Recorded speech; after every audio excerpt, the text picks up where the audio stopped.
Hi, I'm Rob Cosman. Welcome to my shop. This is episode 13 of our drawer making workshop. Who's counting? Anyway, so tonight we're going to work on the drawer. I can't remember. We'll get it when we get over there. Anyway, here's the drawer we're going to feature. This one, this one's one of my favorites. So the history behind this. Alan Peters is my mentor. If you don't know who Alan Peters is, we have a video called The Alan Peters Approach. And Alan was a craftsman from England. I think he was the best craftsman of the last century. He's been dead now for, I think, almost 10 years, maybe even longer. But Alan was a perfectionist, and if you saw his furniture, there was no flaw. You could take things apart, and you would not find tool marks anywhere, even though they were never to be seen. Anyway, so as the story goes, I was going to bring he and his wife over to Canada, and we were going to do a video on drawer making. His health deteriorated to the point where he wasn't able to travel. So I called him up one day and I said, Alan, how about if we come over and shoot it in your shop? So we hired a company out of London, a film company called Just Shoot Me, which I thought was a cool name for a video company. And we shot it in Alan's shop, and you can buy it on our website. But I had made this chest of drawers to take over there as kind of a focal piece for the video. Only to have him say, I don't like your dovetails, which he made no bones about because they're too skinny, but that's not that. Anyway, he did appreciate the fit of the drawers and everything else. So that's where this now. So in saying that, I had to bring that in my luggage, ship it with me, and I had it built. I had it in a box, all packed in foam. They still managed to do that damage right there. They dropped it on the corner, but due to the construction, it stayed together. So let me take you around it. This is made out of mahogany. Was designed to be such that the joinery, the subtle things, were what gave it interest. So the average person would look at it and say, it just looks like a dumb box. A craftsman would look at it and say, oh, through wedge tenons, mitered edge dovetails, nice treatment on the back, lovely fit, nice little recesses, yada, yada. So let me walk you through it. First of all, we'll talk about the case first. So it's one wide piece of mahogany all the way around. Of course, dovetails on the front, but I also did a mitered edge dovetail. So if you look up top, you'll see, and by the way, this has been around a long time. Well, actually, I built this 15 years ago, and unfortunately, it's been beat up, but I'll have to get around to refinishing it. So if you look at the top, you see half pin, pin, pin, pin, pin, pin, pin, pin, pin, no pin. Because what we do here is, instead of having a butt joint, so if you come back over here, I don't want to see a butt joint on the front edge. So what you can do, and I have a video on this, actually, I don't know if you've ever done YouTube on it or not, but I know Advanced Hand Cut Dovetails, that video has it. We miter, so you're missing seeing a pin up here in order to be able to miter this front edge. What the big advantage of that is, if you wanted to have, say, a bead that went all the way around the inside, you can't do it if you have a normal dovetail here because you're going into or you just can't carry the bead around. But you can do it with a miter, so that allows for that.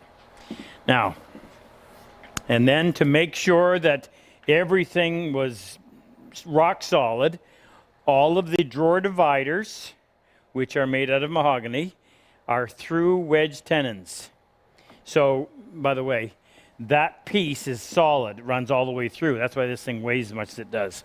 So you have it, this divider is sitting in a dado, but it has tenons coming all the way through. So this is part of this, goes all the way through the other side. And just in case you don't understand, this hole, this rectangular shaped hole called a mortise, is flared. So if you were to look at it this way, you'd see it shaped like a dovetail. When you bring the piece through, prior to, you make a cut with your saw from here down almost to the edge. So that when you drive in this case, different colored wood, this is a piece of maple, that wedge goes in there, causes the two outside pieces to flare like this, and now when it's glued, it becomes one piece of wood, and it's an internal dovetail, very strong. So if you look at this, there's 3 of them on each one. It's a lot of work. This has got to be lined up perfectly. Trust me, it's a lot of work. But when done, it's as rock solid as you can get. So little relief right here, just so that it sits a little flatter. And I did the same thing over here. So if you look at that shape is here. It's mimicked here. It's mimicked on the inside here where you do it. So you just subtle little things like that. So if you look at the front, from away, you see these dividers. Okay. So on the back, I decided to do the same thing. The back is solid, but just to break it up, instead of just a big expanse of wood, I broke it up with a slight dado that was all cleaned up nicely, running through like that. One screw allows all of your movement. This is a solid back, remember, as you can see in here. So I have cut a rabbet all the way around. So that leaves a tongue that sits into a 1/4-inch groove in these 3 pieces. I can't tip it up like that, the drawers will fall out. And all that expansion has to go this way or this way, but by securing it in the center, not only do you provide some support for the centerpieces, although these ones really didn't need it, but that simply means that as this board expands, instead of it sliding all the way to one side or the other, it's going to do it equal distance from center. Okay? I was all about to say any questions, but obviously you can't respond. So here's what we did. Open it up. Now, I have a drawer stop because they're short drawers and people have a tendency to pull them out. Really nice action, and you can't feel it, but it really forces that air out, and it closes against a cushion of air. But in order to have a drawer stop, if you look up underneath here, there's a little string. So you pull that string down. I'm going to push it up so I can take the drawer out. Let's see the drawer first. So we've got through wedge tendons on the front, and I'm pretty sure, did I cut these? No, I think these were done as half blinds. I said through wedge tendons, sorry. Half blinds on the front. All of the interior pieces are aspen, which, if you're not familiar with it, is a very white wood. It's nice and light, it's easy to work, but it wears, well, I shouldn't say it wears well. It's fine for this application, but it really makes the joint stand out nicely. And now I did this a little bit differently. I actually flushed up the backs of these. There's your drawer bottom, solid wood bottom. If you really want to up your game when it comes to drawers, make solid wood bottoms as opposed to plywood. I've done both, but there's just no comparison for a solid wood bottom. And it's a great way to add that smell of cedar in your drawers. If you just make your bottoms out of cedar, it just adds a real nice touch. So I just used screws in slots on these, but I was careful and made it nice and neat. Okay, so that's the drawer. And a finger recess here, done with a round nose bit. Now I'll set that over there. So if you look up underneath here, once the drawer is closed, I just pull that down. So what that is, if you saw it before, it's a dowel. It's first a whole board in here, and then a, what is that, 3/4-inch dowel with a 1/2-inch hole cut out of it. And this piece inserted, it probably has a washer up in top so that it won't come all the way through, but you can control it like that, so it provides you with a doorstop. So then this one just comes off like so, and you can pull that drawer out. And the same thing on this one. And that'll give us a chance to look inside and see if there's any goodies. In fact, I have no idea what we're going to find in here. Nothing good. So here we have solid pieces. Somebody asked me about the inside of the opening, or the inside of the carcass, so let me address that. If you want to build precision drawers, these sides must be parallel front to, well, I meant to say front to back. The word parallel means they're the same distance front to back. This and this must be parallel. So even if your case was slanted a little bit, that would be fine too. Everything just has to remain parallel. So when I build this, I'm very careful to make sure that this case is nice and flat on the inside, and it's nice and smooth and flat here so that the drawer runs on a nice flat surface.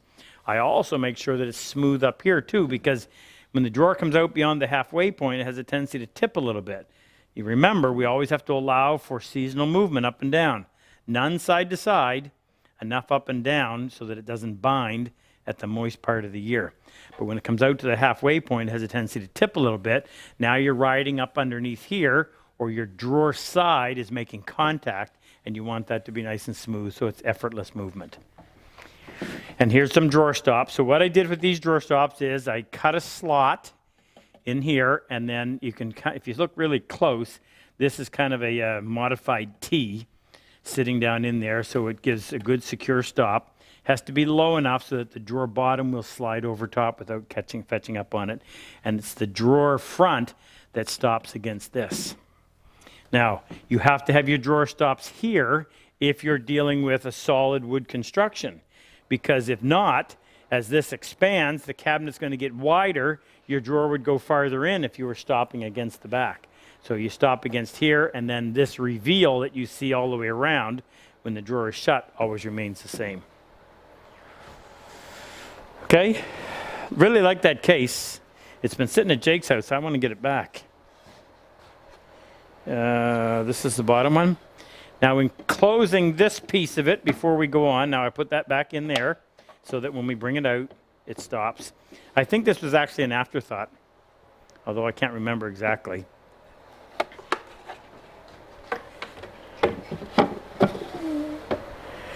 I have so many drawers that I don't have stuff to put in them. Put that up, push that in, pull that down. I always like having a picture like that when you see the dovetails all lined up. So here's what I want to tell you. And pardon me for beating this to death, but this is my cause. So our purple, before we get over here and go to work, now that I got your attention, our Purple Heart Project. Our Purple Heart Project is it's our cause. It's what we do. It's why we work. We want to make this a success. We bring combat wounded veterans in for our 6 classes each year. We have 6 combat wounded vets with 6 civilians. They come as paying students. The vets come as our guests. We cover all of their expenses, their hotel, their airfare, their meals, and we send each vet home with approximately $3,200 worth of tools. And starting this year and reaching back, we're providing benches for them. So when they go home, they can set up a little shop, and that becomes their medicine. But I want to just highlight something. Almost 4 years ago, I was in Seattle, and I was teaching a class there, and I met this guy named Luther. And he was loud. But you know what? Every once in a while, you meet somebody that you just hit it off with right away, and he and I hit it off. Head to head. Yeah, we are probably like that. And he had recently retired from the military. He's a colonel, full bird. And as is his wife, Erica. And I happened to be teaching, I don't know, 4 or 5 months later, my week-long class, because the class he was taking was only a day, in Niagara Falls. And I talked to him. I said, well, why don't you come? So we ended up, well, sure. All right. What's this expression? Sounds good to me. Something like that. Anyway, so he came up. And then we really hit it off. And then he just happened to be there the weekend that Jesse, who started this whole thing by coming to me wanting a dovetail saw and happened to mention in passing in an email that as a combat wounded Marine, ever since he got involved in hand tool woodworking, was the first time he found any peace from the physical and the mental pain he suffers from. And that resonated with me. I don't know why, but it did. And it led to this. So at some point in our conversation over the week, Luther had said something to me about, because in the military you can only serve as a colonel for so many years and then you get booted out. And he wasn't ready to call it quits. And the military was all he ever wanted. He only ever wanted to be a soldier. And he was a good one. And he was looking for something to do. And I said, I've got something for you. And as events took place, he ended up with us in our Purple Heart Project. And now he's the driving force. Maybe I should say I'm the driving force. He's the guy in the back room that's focusing me and organizing things so that it runs smoothly. And his organizational skills are what I lack. He sends me spreadsheets to keep track of the spreadsheets that he's already sent me. I'm the guy in the front of the store. He's the guy in the back of the store that makes things work so that at the end of the month, everything is I's are dotted, T's are crossed. So critical part, doesn't get near the credit that he should, but a critical part of our program, to which I salute Colonel Luther, affectionately known as Luthi. Now, skip ahead. Now, Jake's behind the camera. You met Jake the other day. By the way, Jake, they loved getting a chance to see you. You read all the comments. So, how long ago? 3 years ago? We had a guy. This is going to be long, and I apologize, but we'll do even longer over there because I want you to hear it. So 3 years ago, we were teaching in Niagara Falls, and this guy came. It was a member, one of the combat wounded vets, came to our class. It's a funny story how we actually met. And he just didn't stand out. He just was always working. He was always sweating. And he kind of came to the class, worked, and went away when it was over. We were coming back to teach the 6 months later, and Luthi's wife, who had been stationed in Korea, was being brought back to Seattle, where they live, for a meeting. And he had to make the decision, do I stay here and see my wife for a week, who's been in Korea for the last however many years, or do I go with Rob and Jake? And I'm not going to say where he wanted to be, but he made the decision to stay at home, which is where he should have been. So we found this out, 3 days before the class was to start, and it was our first big class. We actually, I think, had 14 coming that time, where normally we would have 12. And I was thinking, oh, what are we going to do? There's just the two of us. I get this email from this guy, and he says, Rob, it's Dave Benson. I was in your class last year, and my wife said I should email you and see if you need any help. I'm available. Now, Dave lived in New York, just outside of Fort Drum, so not very far away. And I emailed him back, and I said, oh, my goodness, Dave, your timing couldn't be any better. Yes, can you come? So Dave came. He and Jake hit it off. They were usually gone somewhere, so I was stuck by myself. But just worked. It was absolutely fantastic. I remember thinking, and I don't mean to pitch sides, but I remember thinking, wow, now we got one of them on our side. Meaning, I have no idea what people that PTSD go through, but Dave certainly does, because he actually took some shrapnel to his head and had a TBI and PTSD and the rest of it. He was in for 17 years, half Navy, half Army, served in Afghanistan.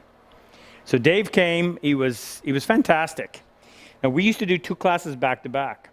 So as it came to Friday, I came to Dave. Luther was actually going to be flying in on Sunday to be there for the second week. So I came to Dave on Friday and said, Dave, Luther's coming for the next week, so we really don't need you. I said, but would you come back? It was so great having you. I'd love to have you back. And he said, yeah, sure I will. So Dave came back, worked the next week, everything just great. Just always seemed to be there, always knew what to do, kind of almost like he read my mind. I'd go to ask for something, he'd be handing it there. Should have nicknamed him Radar. Anyway, at the end of that, on Friday night of the second week, we used to store all of our gear. Now, we live in New Brunswick. We're teaching in Niagara Falls because it's a central location. We would rent this facility, and we would have 14, 16 benches. We'd have all our support gear. We used to store it in a facility, a climate-controlled facility up in St. Catharines, which is about a 20-minute drive away from where we had the shop. So on the last Friday night, all the guys would pitch in and help. We'd rent a U-Haul. We'd load it all up, take it to the storage facility, empty it out, and then come back, and we'd go out and have dinner. This would be 11 o'clock at night. So Dave and I are driving by ourselves. And I'm going to tell the story, and I don't think he was going to mind. So he said to me, he said, Rob, I went to Costco with Jake this week at noon. And I'm sitting there driving thinking, yeah, okay. So I said, yeah, well, what do you mean? He goes, I was in Costco at noon. I'm thinking, well, did you eat all the samples or what? He said, no. He said, if I ever go to a grocery store with my wife, it's at midnight when there's no one there. Now, again, this is a PTSD thing. But Dave, in that 2 weeks of being with us, got by that. And I just remember thinking, wow, we're helping this guy get a little peek at what it was like to be normal again. And at that point, I said, Dave, I want you to be part of our team. I want you to be there whenever we do anything Purple Heart related. So he earned the name, and I'm going to let him tell his own story someday on why we call him Super Dave. But Super, now he's part of a team. He works the wood shows with us. He does all of the teaching with us. In fact, he's in charge, now that we've expanded our program to be 6 months of 6 classes. Luther takes care of the first 3. Dave takes care of the last 3. That's all the organizing of the vets, arranging the flights, and all of that. So I just wanted to, I found this picture inside that case, so I wanted to introduce you to Super Dave Benson, who now is how much lighter than this? At least a half a pound, more than a pound? 15 pounds? 20? He's lighter. And this is Luther over here on the side, retired Colonel Luther Sheely, and Super David Benson. Great men, fantastic men. They're committed to helping combat wounded veterans. I couldn't ask for better help. They're not as ugly in person. Yeah, they're handsome. Anyway, so I want to thank you guys. We've sold more T-shirts today than we've sold in the last 6 months. I'm afraid to recommend anything anymore because you guys are going to drain us. But I think we've got everything in stock, so everybody's going to get their T-shirt and their maple syrup. Jake's going to have to go out and tap more trees because we're running out of syrup. So thank you. Appreciate your support. It's fantastic. It's for a great cause. Please help us promote it. Any combat wounded vet that you know, just pass them onto our website, and hopefully they'll go through the application process, and maybe someday we can bring them in here and give them a little bit of what we call wood is good. All right, let me switch gears. We'll go over here and we'll go to work on our drawer, if I can remember what we're doing. That'll do. Okay. Like I said, every once in a while, I just put all the pieces back together so I know exactly what I'm doing. I get everything laid out properly. So top right, top left, top, that's the outside back. So we're going to cut the dovetails. Oh, by the way, just listen, I really appreciate your comments. Jake and I both go through and try to respond to as many as we can. But I want to tell you something. If you're going to throw a negative thing at me, I'm going to fire something right back at you. If you don't like what you're watching, don't watch it. Don't comment. I'm not politically correct by any stretch of the imagination, and you're not going to walk away wondering what I meant. To those who have got positive, and I don't mind being called out on something. If you think I'm doing something the wrong way and you want to suggest a better way, I'm listening. I'm all ears. But if you're there just to throw out a negative stab, it's coming back. Now, let's get on a nicer tone. I really appreciate your feedback. In fact, Jake just said we should start doing a segment where we spend the first 5 minutes. Oh, you're being sarcastic? Oh, I thought it was a good idea. Anyway, we go through and answer some of those questions. But I was also talking to someone today, and I think what we'll do is maybe once a week we will have a session where there's any 6 questions you asked, and we'll go through and answer them. A fellow talked to me tonight about he was trying to plane the edge of a board, and he couldn't get his plane to work right so that he could get a consistently squared edge. And I gave him some ideas, but that might be a good topic. All right. Let's go in here and do this. We are chopping. So, as I said before, spread your legs so that you can drop your height without bending over. I don't like having to lean forward. Always have it so that you're looking so that you can see plumb. And if you don't understand what I mean by that, if I chop this way, I have no idea where plumb is, and it's so important that the space, the sockets between the pins must be either flat or slightly undercut. You cannot have a bump. If you put a bump in there, you just increased your workload substantially. So, most of us can tell plumb. Get in there. Now, that's a little bit too much material. Jake, you want to hone in on that? Sometimes they want to know what I mean by that's too much. So this would have been fine. This is too much. So what I'll do, I'm going to do it and then let you see so that you're following, that you're able to judge for yourself. So that's what I do. You in close? Mm-hmm. And I'll come over here and do the same thing on this side. Now I can put my chisel in that gauge line and go about halfway down. And I am probably sloping somewhat forward. Let me put a square on there. So there's where I am. What is that? Probably 1 degree, maybe 2. You don't want to be extreme. If you get out here, then you end up creating problems, particularly if you end up having to plane off more than you anticipate. You will open up a gap in the assembled joint. Okay, just get rid of that before you flip it over so you don't end up with pieces like that sitting underneath your board. I'm using a 1/2 inch IBC chisel. I'm gonna go in, do the same thing. I got to start concentrating and getting closer with my fret saw so I don't have to do this. It'll save a lot of time. Okay, come up tight to the pin. Make sure you can feel that chisel sitting in that gauge line. Keep downward pressure on the chisel as you start to pound so that it doesn't bounce out on you and then come back in the wrong spot. And don't forget to slope so that you can ride that pin and hopefully remove that material so that you don't have to come in and do a lot of work here. So, gripping it firmly with my left hand, braced against the front of the board, always working front to back. Clean the inside corner up.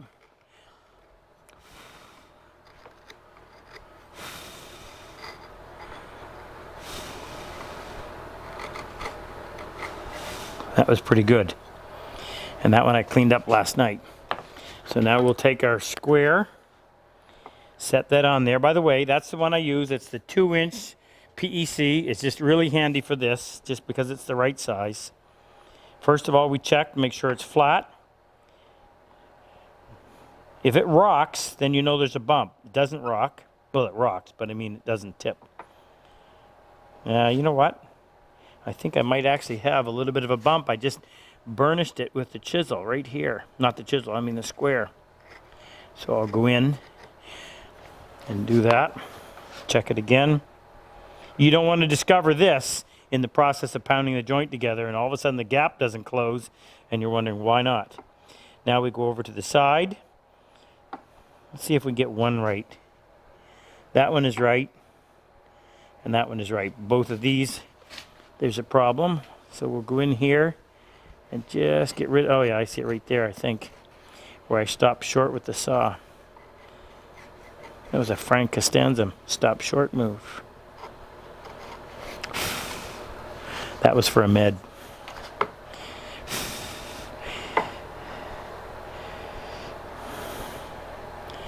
That's good. That's not. What do we got? No, we definitely have a, we got a slope. This is terrible that I'm having to do this. Almost embarrassing, but I'm past that. Got a little bit of a burr. Anytime you can feel a bit of a burr in the back of your chisel, don't go any further. Stop and get rid of it because it's going to impair your ability to cut nice and clean. So just a couple of seconds on a secondary bevel.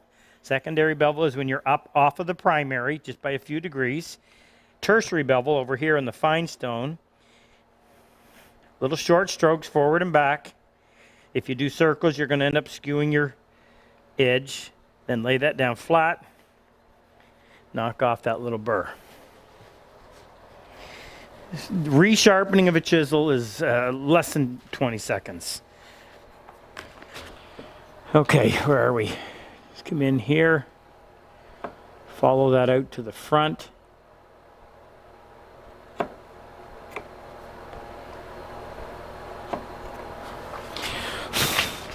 Trim off that little bit at the bottom.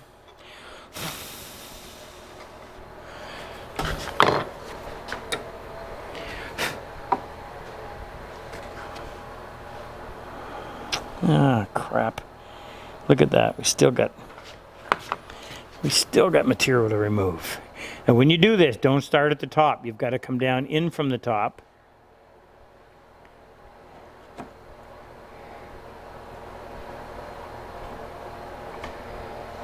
Jake, am I forgetting something? We were supposed to talk about the bench brigade. Huh? We need somebody in Alaska. Pardon? We need somebody from Alaska.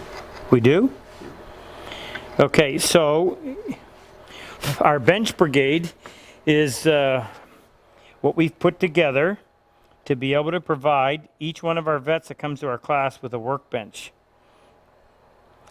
Jack Lane down in Texas is heading it up for us. And what happens is those who want to volunteer are agreeing to building the bench as per our specs. We'll send them a copy of the video. We'll also provide them with the vise and the bench dogs, which is the expensive part.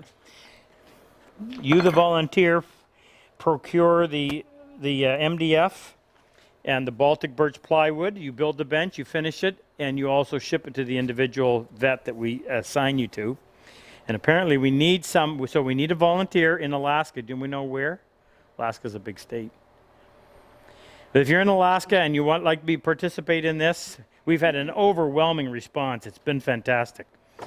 In fact, so well that not only are we going to do the current vets, but we're reaching back to provide benches to those of the 88 vets that we've already taught that still need a bench. And we just picked up 2 just in the last couple of days that the woodworking got ended because they didn't have a bench to go home to.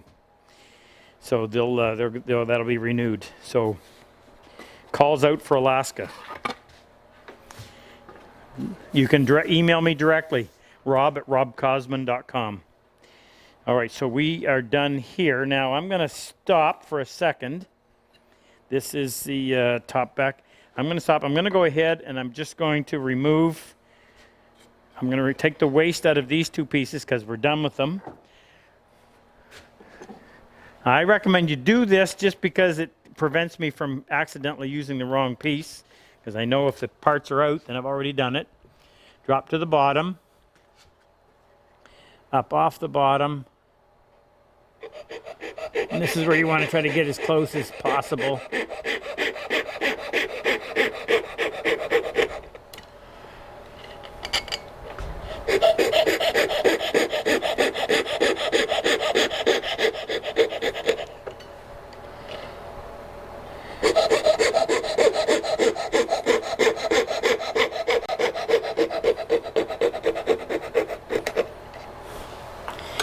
Okay, this is the front. Could you figure out that guy's comment about not doing this on the inside? I was trying to, and I couldn't quite understand what he was getting at. Remember we've never shown you how to set up a fret saw. We did a video. We did? Okay. So I'll find that video on setting up a fret saw, and I'll put it up in the top, my top, as you watch it, top right-hand corner, my left. But so the blade is twisted, so when I go to push it down here, I have to lay it over on the side like that. Drop it down.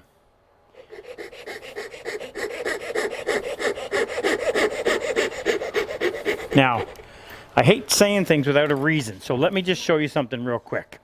Here's the reason why we need to protect that surface. Your dovetail saw should be of such quality that this occurs. It will produce 2 joinable surfaces. Now, what makes a good joint? 2 flat surfaces coming together. The flatter they are, the more contact area there is. The smoother they are, the more contact area there is. So test your saw. Come in 3/4 of an inch. Make a cut, the full depth that your saw will allow. Lay it on its side like so. And then remove that piece. Now, take those 2 pieces and put them back together. And if you've got a good saw, you should end up with an invisible joint. Now I'm going to spin it around so that you show we're not matching grooves. Okay? So when your tail, cut from your dovetail saw, and your pin, cut from your dovetail saw, come together, you now have a great joint that fits nice and tight, smooth, lots of contact, and you don't have to do anything to it. That's what a good saw does. Now, I don't want to mess that up. So I have a nice flat smooth surface in here and on both sides of the pin. I don't want to be dragging a coping saw or even a fret saw with the blade the wrong way down in there and messing up that nice side of the tail. So that's why I lean it over like that, drop to the bottom, come up off the bottom, turn the saw a little bit, and then it locks it in the kerf. Then start pulling. You got to find what angle corresponds with the blade in a horizontal position or sawing position. So depending on how much twist you put into your blade, you know, it's going to be somewhere in there. And you just have to feel it a little bit until you actually get it. Okay, now I think I'm going to leave these two outside pieces on. I'll tell you why. Alan Peters used to do this. It could be a few days before we get this together. If I cut those off now, that leaves these outside corners vulnerable if I drop this or bang it around. I'll take those off as a last measure just before we assemble the joint, and then I have a better chance of keeping those nice and crisp. The sharper and crisper these are, the better the joint's going to look. But I will remove that waste. My board. How are we for time? We're at 30 seconds. Oh, we got lots of time. Okay. That looks like a 1/4 inch. That's holly, so it's going to be a little more difficult to chop. So I'm going to go with a 30-degree bevel. I carry both. Yeah, I'll just put a quick edge on this. I'm sorry, 25-degree.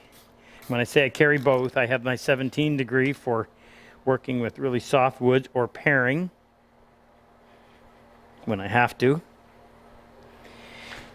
And I use my 25-degree when I'm chopping. I don't think you have to go up to 30. 30's for mornings. Yeah, well, yes. Okay. Now, I have enough of a wall because of the rabbit that we cut that I don't have to worry about removing that waste, although out of habit I often do anyway. Set that right up against that wall. Come down. Now here's where you want to be really careful. You got to remember, we are going to take about a 32nd of an inch off of this. So you almost always end up with getting fibers that break somewhere in here. And you don't want it anywhere near this surface.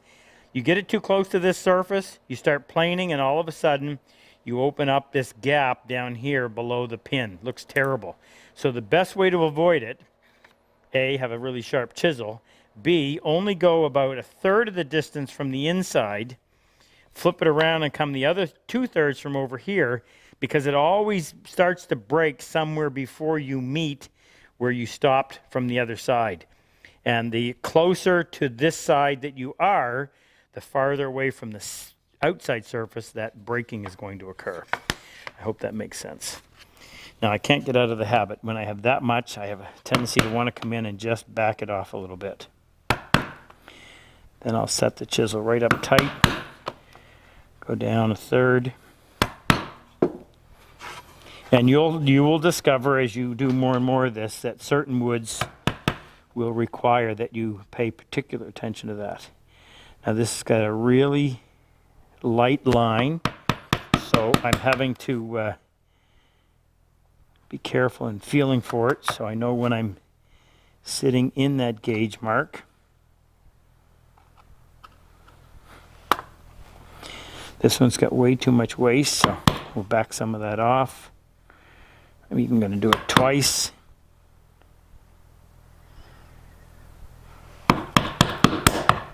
I'm going to show you, well actually that's okay, I'm going to show you what just happened so you can appreciate it. Jake, you got to be able to get in tight on this.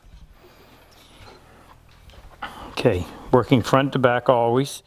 Punch out that waste. You may have heard that snap, and that snap, if you look at this,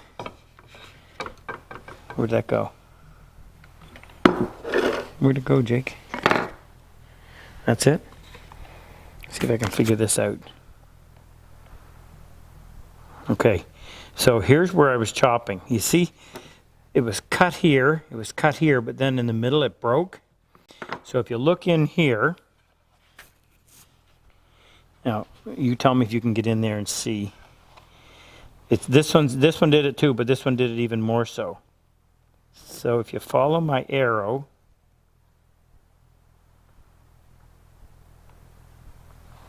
can you get in there and see that? You have to tell me. Mm-hmm. Okay, so this is what happens. You're chopping, it gets close enough to where the other chisel stopped, and it eventually breaks that last bit. If that moves out here, it always wants to happen right below the surface, and you end up exposing it when you start the plane. Go a third of the distance on your first chop, and what you'll do is you'll keep that broken area in the middle where you will never expose it.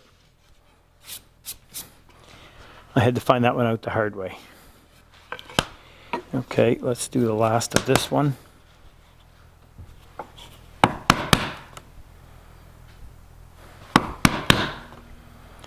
Same thing here. A third.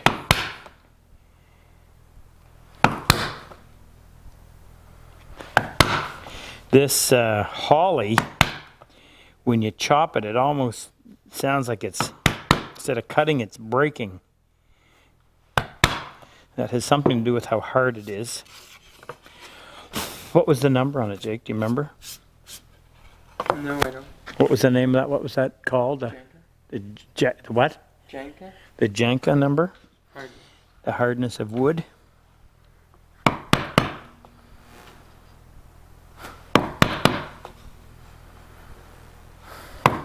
Now I'm just going to check my chisel. Usually you just have to run your finger like that and you'll feel whether or not there's a burr. Now I'll get in here. Again, I got a very light line, stand plumb.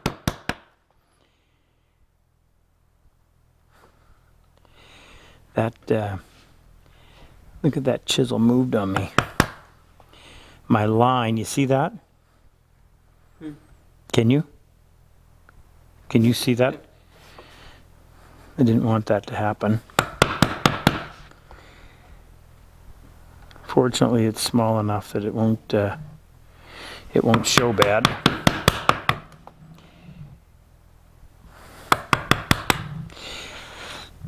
I think I said this last night when we filmed, but people have more difficulty with the chiseling part of a dovetail than they do with the sawing. And I find when I travel around and teach that the chiseling skill is always the weak link. Part of that is due to poor chisels. The other part is due to ignorance on behalf of the individual, not knowing A, what a good chisel is, and B, how to prepare it. And then, of course, sharpening is always a big issue as well. And I've done videos on picking out good chisels, what to look for. And I think I've done some on preparing too and sharpening. Make sure those corners are nice and clean. You don't want any debris, especially if you stop short. Frank.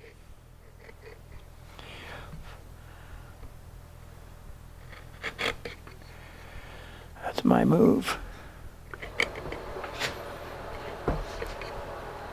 What's Ahmed doing that he's got nothing to do? Because he finished that big job?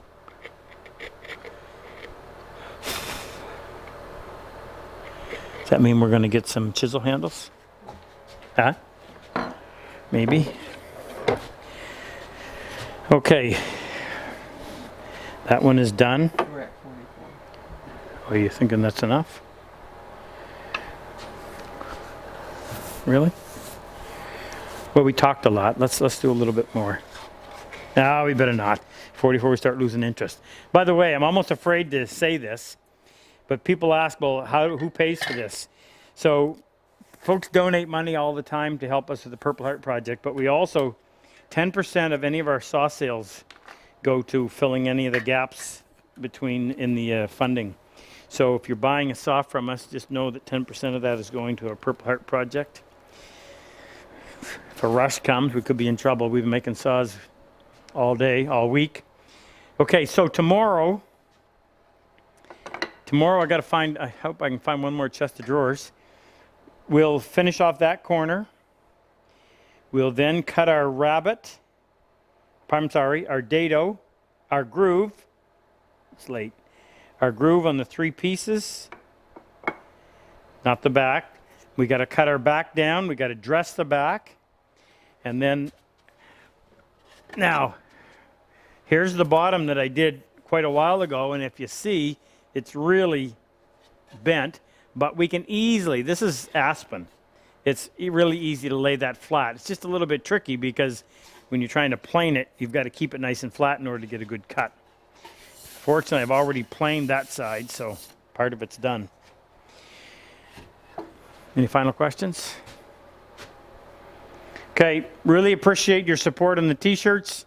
If you didn't get one, we've got more coming. Don't have that. No, oh yeah, these were ones just for the wood show. Our wood is good or wood doing good. Anyway, stay healthy. We'll see you tomorrow.